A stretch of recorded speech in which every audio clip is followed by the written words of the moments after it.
Hello, everyone. Thank you so much for joining this month's Product Pulse, where we'll deep dive into our analytics and some new insights. Please use the Q&A module to input any questions you have. We'll address those throughout the presentation as well as at the very end. My name is Craig McKeon from the Ocrolus marketing team, and I'm joined today by our product engineering team with Nike Patterson, Director of Product, and our data science lead, Sahil Kerkar. I will hand it over to the two of you. All right, thanks for joining us for today's product pulse session. Just a quick blurb about me. So I'm Sahil Kerkar. I am the data science lead here at Ocrolus. I've actually been at Ocrolus for over 4 years now, and so I've been very active in sort of building out, iterating, and maintaining our cash flow analytics offering. In particular, all the great transaction tagging work we do and the insights that we kind of give you by aggregating those tags and helping you give signals for your underwriting workflow.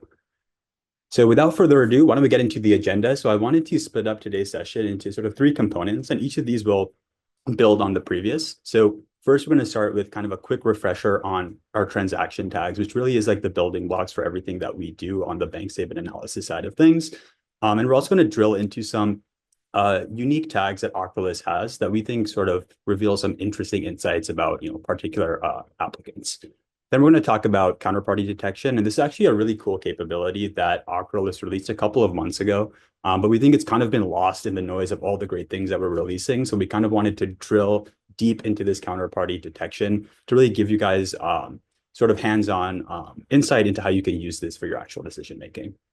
And then finally, this is all going to build up into what we're calling forensic analytics. It's kind of a little sub-product within our analytics offering. And this is something that's going to actually be generally available to all of our clients starting tomorrow. And we'll get a bit more into the details of what exactly forensic analytics is at the end, but kind of think of it as very interesting insights that Ocrolus has kind of curated from client feedback. So let's start with the first section, which is transaction tags. So hopefully this should kind of be a refresher for many of you. But as you know, Ocrolus offers 50 out-of-the-box transaction tags, which we call system tags. And on the left, you'll see the commonly used tags. And these are the tags that our clients generally tell us that they're using. Revenue, which is, again, based on our revenue formula where we take out specific things from alt deposits, fintech loan and fintech MCA in order to assess debt capacity, and also, of course, NSFs and overdrafts. But we also have, 40 plus other transaction tags that we think are also very interesting and really reveal some interesting insights into these applications. And so 3 kind of tags I wanted to just highlight where we have a gambling tag, a crypto tag, and a payroll tag. I think gambling and crypto in particular are very interesting because, with the increase of sports betting and a lot of these apps coming out into the marketplace, we've seen a big uptick in gambling transactions appearing both on personal and business bank accounts. And also crypto is very interesting, right? Like a couple of years ago, we started seeing a lot of businesses make pushes into alternative payment space, right? Venmo, Zelle, Cash App. And now, interestingly, we're seeing kind of a push into even the crypto space. And so now, applicants really have their cash in various different kind of sources. So I'm actually going to go over to our dashboard to just demo a little bit about how you guys can use our transaction tagging capability. So what I have up is just Jill's Coffee. It's kind of the book that we like to demo. And so on our transaction tab, generally what clients would come to this page and say, hey, I want to see what all the revenue transactions are. They'd come here, filter for revenue, and we can see that, we're returning nice and cleanly the 138 transactions that we consider as revenue to this book. However, as you know, we also have all of these other transaction tags. So we have, as I mentioned, about 50 of these. And actually, I think a good way to kind of show you all the tags we have is that we list all of these in this tag management system. And you can see that it ranges from ATMs, checks, different types of debt, different types of taxes, and of course, gambling. So why don't we actually go to this Jill's Coffee, and I set up a nice convenient example, but why don't we take a look at what Jill has kind of been doing in her free time. So we'll come here, check out gambling, apply this. And you can see that actually our gambling transaction tag is able to pick up these debits to DraftKings and FanDuel. This is a bit of a contrived example. We kind of set it up, but we actually have, based on the analysis of all the transactions we've seen a lot of FanDuel, DraftKings, and other type of gambling type transactions appearing. And we think this is a really interesting thing that you guys should be using, to kind of see if these people are riskier than you'd expect them to be. All right, cool. Why don't we move on to the second section? And this is going to be a deep dive into counterparty detection. So why don't we just first start off with a definition? So what is counterparty detection, or what is a counterparty? So you can kind of think of a counterparty as we tell you the clean name of the person or the company on the other side of any transaction. So if it was a deposit into the bank account, we would be telling you who did the money come from. And if it was a debit from the bank account, we would be telling you who did the money go to. And you can actually find Counterparty all over our product. It's in the dashboard, it's in our Excel, it's also in our API. And I'll dive into detail a little bit about where exactly you can find this stuff. So why don't we actually start with the dashboard section to kind of make sense of what is this counterparty stuff. So I'm just going to reset the filters here. And so you can see that actually in the transaction page itself, we have this counterparty column. Now, the counterparty column, as we mentioned, it kind of is just giving you the clean name that we parse from the description of who this money is being sent to or coming from. So we identified Flamingo Furniture here, Liberty Paper Supplies, Venmo, Grocer, Radical Farm, etc. And so we've really built this kind of abstract functionality that any description that comes through, we do our best job to find out what part of that description corresponds to the counterparty. And then if we're able to, we actually clean that and return it to you in a nice normalized fashion. Now, where the power of counterparty really comes into play is with combining this with our transaction tags. So kind of the easiest way to think about this is you could say, hey, I want to just filter for all of our revenue transactions. And then you'd see here, these are all the counterparties that revenue is coming from. So you could say, hey, I further want to see all this stuff coming from Venmo, apply here. And you'd say, hey, these are all our revenue transactions in this book that have come from Venmo.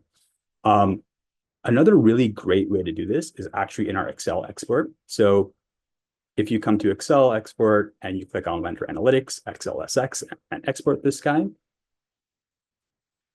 you will get a sheet that looks like this. And actually, we've recently launched these two new tabs, Debt and Revenue and Expense. And on the Revenue and Expense tab, let's go here. At the top, we actually rank the top 5 counterparties for revenue and expense. So what this top section here is saying is, hey, we've seen revenue from 4 different counterparties, Venmo, Square, Radical Farm, and Party America. And we actually sum up the amounts of total revenue from each of these counterparties, as well as the proportion of revenue coming from each of these.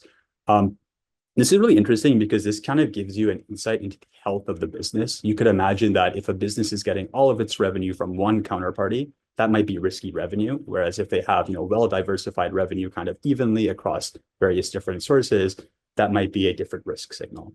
Yep. So what we're trying to get at here, as Sahil was saying, is concentration, right, of the counterparties with which this borrower is transacting. And in a sense, it's also a way for you as an underwriter to start gauging the quality of the revenue, for instance, of this merchant. If you're looking at who contributes to their revenue the most, is it, is it a business that is real? Is it a business you've heard of? You can always go look it up and do additional diligence, but we're trying to sort of give that sense of the quality of the revenue as well. Yeah, exactly. And we do the same thing for expense as well. And so this kind of gives you a, kind of look into the expense distribution. And you can see here that, this person or Jill's Coffee spent about 24K in payroll, 19.5K on real estate, and then some stuff going to furniture and a coffee supply provider as well. So you really think of Counterparty as this really interesting kind of abstractable feature where we just tell you who is the money coming to or from. And by combining with all of our transaction tags, it really unlocks these kind of interesting signals. Just going back to the presentation. So, we went over what Counterparty looks like in the dashboard in Excel.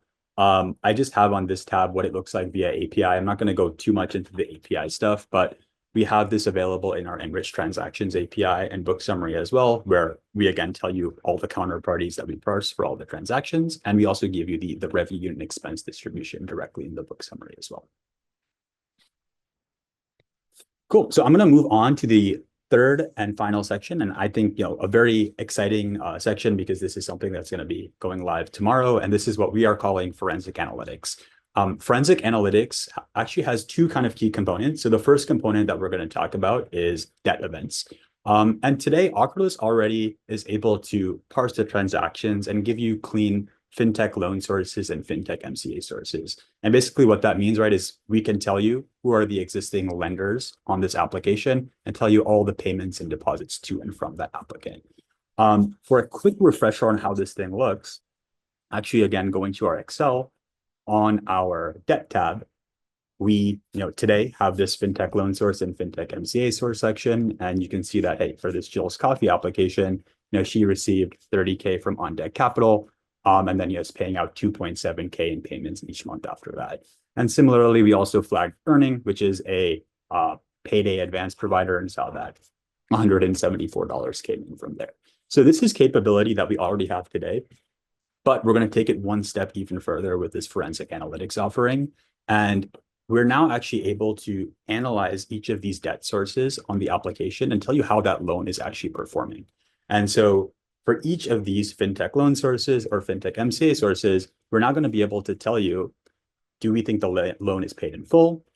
Was there a stop payment, meaning they stopped paying that debt before they were done with the loan? Was there a reduction or an increase in payments, or was there a payment frequency change? So for example, if someone went from weekly payments and restructured it to a daily payment deal. Another enhancement here is we're going to be able to identify nondescript wires, which are actually debt inflows. And this is feedback that we've gotten from a lot of our clients, which is very interesting, where when a borrower is getting a loan proceed, sometimes it'll actually just come in and say, the description will just say wire transfer. And it'll be a big, large amount of $20,000. And then we'll actually see steady payments happen right after that wire transfer to a loan source. And so with this enhancement, we're going to be able to say, hey, these wire transfers, they actually aren't revenue, but are actually debt inflows, and be able to map it to the correct debt source. Yeah, that's fantastic, Sahil. I just want to highlight that we're so excited about these new metrics, and they were really inspired by us working hand in hand with clients who said, my underwriters actually do this behavior by hand today. They take a fine-tooth comb and go through the bank statement and try to deduce, when they see positions on the bank statement, whether a loan's been paid in full, or whether perhaps the borrower has had a change in their payments. And so now we are automatically surfacing those insights for you. Yep. And, in particular, right, stop payments are very risky. And so, you could imagine that this debt event thing is going to just give you a really good insight in how did this person do on loans that they had in the past. So, this primarily is going to be rolled out initially API only, but we are going to get this into other parts of our product. But I just kind of want to show you how this is going to look in our book summary output. So on the left is an example of a loan source where we would consider this a paid in full loan. And so essentially what we're saying on the left-hand side is there was a deposit of $50,000 from On Deck Capital. And then we actually saw 70 daily payments of about $900. And then they ended at the end of July. And so we're able to determine that, hey, 50K came in and over 62K was paid out. And since that sufficiently passes the deposit threshold, we consider this as being paid in full. Similarly, on the right-hand side, you'd see an example of a loan that didn't do so well. So in this scenario, we see 75K coming in from national funding. And then we actually just see 30 payments of $1,000 each. And then it just stops in sort of the middle of the application that they've sent over. And so this is a really suspicious type of signal where the payments just stop. And so we label this as a stop payment, saying, hey, it looks like this person stopped paying this loan before they were completely done with the term of the loan. And as I promised, forensic analytics has two parts. So this first part was debt events. The last thing I want to go over is the second capability of forensic analytics. And this is what we're calling internal transfer reconciliation. So today, as you know, Ocrolus already tags internal transfers. It's one of our transaction tags, and that feeds directly into our revenue formula because we don't consider internal transfers as revenue. But we're taking this a step further, and we're going to actually be able to determine if an internal transfer is reconciled or unreconciled. So think of a reconciled internal transfer. That means that we were able to find the money going from one bank account to another within the same book. And so, for example, if someone has a checking and a savings account, we would see minus 1K in one account and plus 1K in the other account. That would be a reconciled internal transfer. An unreconciled internal transfer is the suspicious stuff that we sort of want to bring to the forefront. And essentially what an unreconciled internal transfer is it's a transfer that we deem looks very much like an internal transfer based on the description, but we're not able to actually find the other side of that in the book. And so that could potentially signal that this borrower is omitting a bank account that a lot of money is going to or from. So when this capability goes live tomorrow, every enriched transaction is now going to actually have three new keys attached to it. Well, two new keys. So we already have internal transfer, which is true or false, but we're going to further add an unreconciled internal transfer tag, which will really tell you, hey, if this is an internal transfer, were we able to reconcile it, yes or no? So if it's unreconciled, what you would see is internal transfer is true and unreconciled internal transfer is true as well. Whereas if it was reconciled, you would see internal transfer is true and unreconciled is false. And then we would actually also give you the transaction PK of the transactions that we're able to match. So this is really a cool feature because we're now able to actually link transactions across the entire book. Now, how are we going to digest this into actual usable insights? So you can imagine, right, like going through the enriched transactions, it may be a bit tedious. So we're going to actually digest this into a nice usable metric in our book summary called missing bank accounts. And I'll get into an example of how this is going to look right now. So on the left is an example of an enriched transaction. So two enriched transactions. And on the right is how the missing bank accounts would look if these were the only transactions in the book, let's say. So in this example, we see on the left that there was a minus 15K transfer going to checking 3018.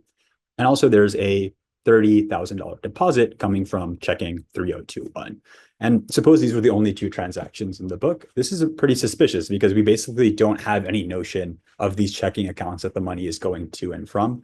And so in our summary output, we're going to be able to digest this information in a nice sort of summary saying, hey, these are all of the accounts that we think are missing.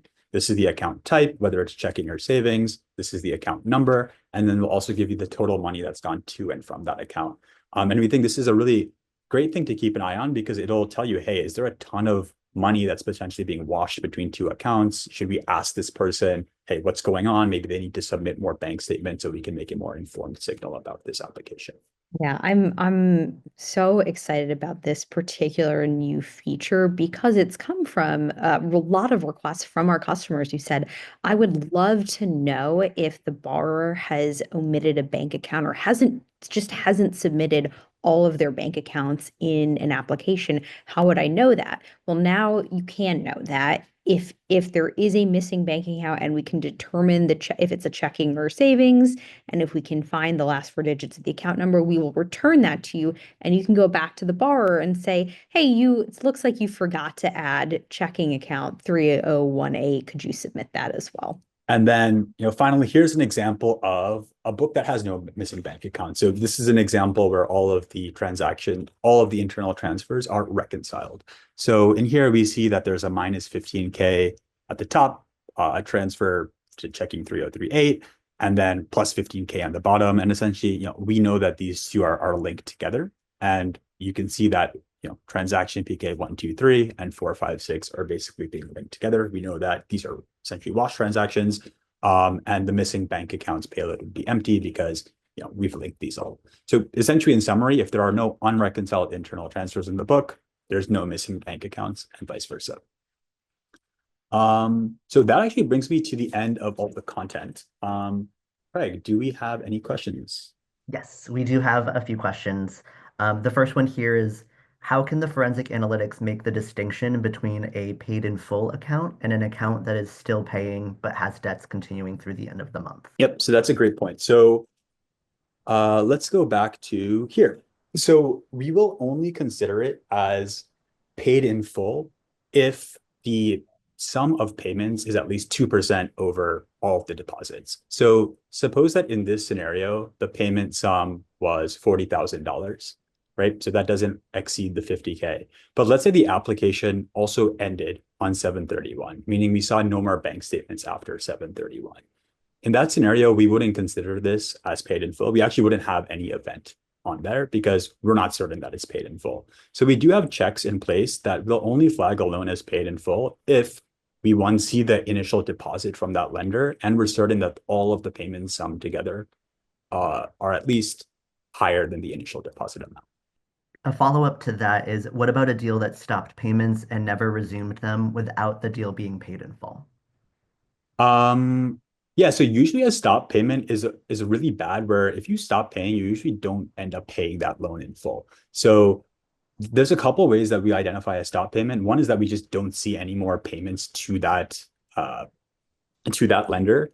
But we also many times actually see transaction line items that say stop payment, meaning that the person puts in an order with their bank to stop paying this source. So whenever we flag stop payments, we're fairly certain that it's stopped. I haven't run into examples where we've seen a stop payment and then it ended up being paid in full. I would kind of consider those as two distinct risk signals.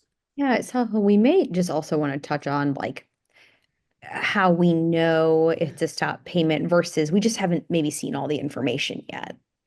Yeah, so and exactly, and that kind of comes into, right, it depends on how much info, like what period of time we've seen in the application, right? So if the application ended on 7/31, and we're not sure whether there's more payments continuing after that or not, we just won't flag any debt events. So we'll only flag the events if we're very sure that we have all the information we need in this application to really make a determination.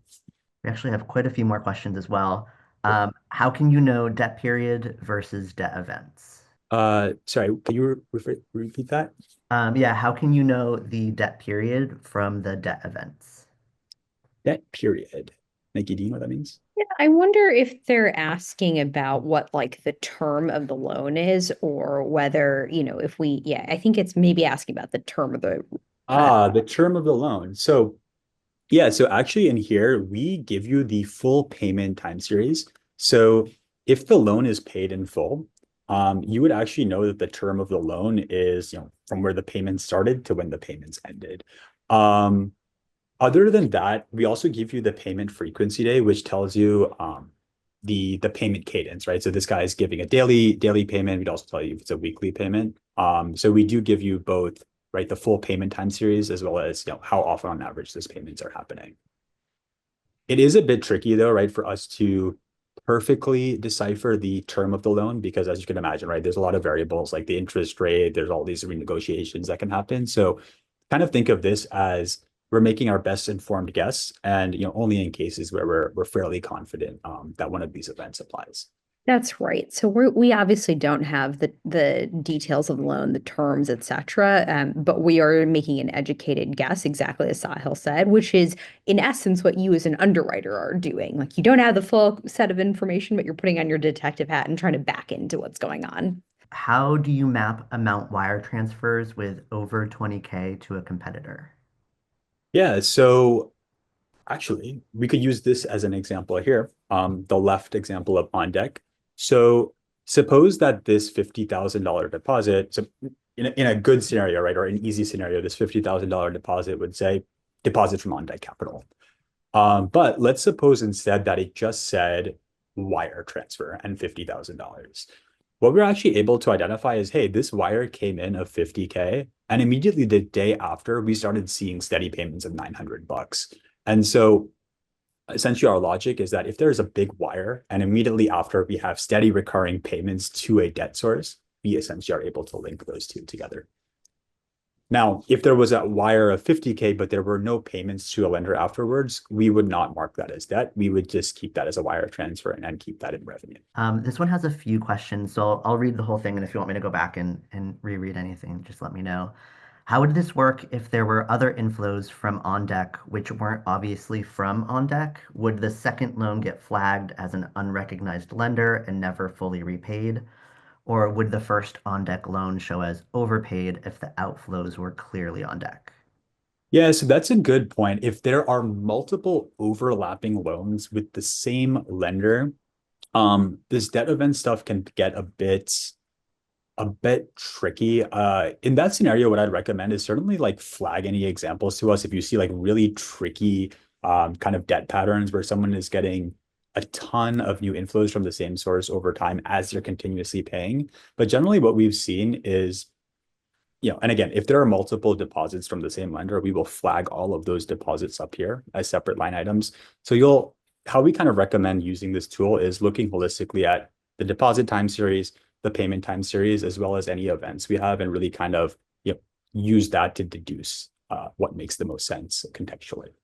Yeah, and let me just add that, we at Ocrolus, we live and die by our client feedback, and we're really only good as the feedback that we get. And so we want to push out these really exciting products to you all, and we know that they will need iteration. And so what we are really excited about is we've gotten some initial feedback from clients as we were building. We're going to release this tomorrow morning, and we want to hear directly from you on what's working, where we could do better. You're probably going to find things that we didn't even know were debt events. So we'd love to hear from you to make this even better. Yeah, absolutely. And we're always open to feedback on if there are more data events that you would like us to add or any kind of different ways of analyzing this data. So we're always open to feedback, and examples really help us work and iterate on this logic. Or will this additional information make it into the cash flow features used for modeling? Yeah, so that is a great question. So we're actually doing some work right now internally to kind of enhance our cash flow features by incorporating a lot of these new things that we have, counterparties, debt events, etc. I guess the short answer is I don't have a firm timeline yet on when that's going to be available, but we are actively looking into it and trying to enhance our cash flow features with all of this information. In the interim, if you want to chat with us, we can certainly show you how to kind of grab this information from the book summary and append it to your cash flow features and already use it in your modeling workflow. But that is great feedback. And yes, we do want to incorporate some of these more nuanced metrics into kind of more interesting cash flow features. And last question we have here, and if anyone has any other questions, please submit them in the Q&A. How would it work if the inflow isn't within the data period? Yep. So that is a great question. So, and that's actually a very relevant comment. So you are right. Many times we don't see the loan inflow on the application, right? So in those cases where, let's say, someone got debt from an applicant and they didn't include that month in their application, in that scenario, we're not going to be able to tell if a loan was paid in full. We will still be able to identify a stop payment potentially, but that would require us to actually see a transaction line item saying stop payment. So Craig, this is a good point where if we don't see the initial inflow, it is a bit harder to kind of say if it was paid in full or not, but we can still flag stop payments. We can flag changes in payment frequency or increases or decreases in amount. That being said, we do see the inflows from lenders many times on a lot of the applications. So while this might not apply to every single loan, it does apply to a significant portion of what we see. And don't forget, just because there may be a situation where we don't have enough information to tell you about the debt events, doesn't mean we won't be able to identify the debt. So the fintech loan, fintech MCA, cash advance tag, all of our debt tags that you see today, you will still get all of those. It's just that when we have enough information to back into what we believe are the payment patterns, that's when we'll also give you the debt event, but you'll still get all the good information about debt inflows and outflows like you always do. Yeah, that's a great point. Basically, this top section here, except events, will always be included. And then the event section will just have our best guess if applicable. And we have enough information to kind of make an educated guess. Excellent. Well, thank you so much, everyone, for joining us today. Thank you, Sahil. Thank you, Nike. Any additional questions, we will definitely follow up with you. And join us at our next Product Pulse in December. Thank you so much.